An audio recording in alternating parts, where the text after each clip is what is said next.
I'm excited to be with you this week as we continue our series on Check Your Inbox. And this week we get a message from Jesus to the church of Thyatira. And he's giving them a warning, and he describes himself as the Son of God with blazing eyes of blazing fire. Wow. You know, oftentimes in the book of Mark, you see him as the Son of Man, but not too often we see him as the Son of God. See, the Son of Man represents his humility, but the Son of God represents his authority. And this week, he's using his authority when he describes himself as one with a blazing eyes, which means he can see right through our motives.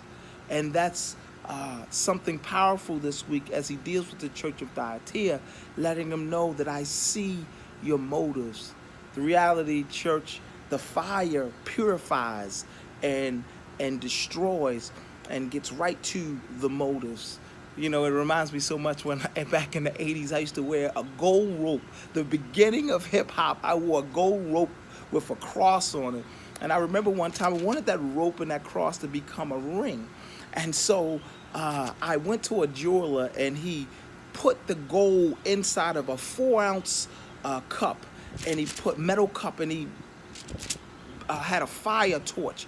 He torched it, and that gold went all the way down to simply 2 ounces of gold.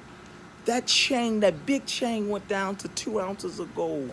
Because once you move away the impurities and all the other stuff, it was simply just 2 ounces of gold. Well, the reality is, Grace City, after we move the stuff of the world and all of our stuff, Jesus' fire eye sees just who we are and just how much substance we have in us.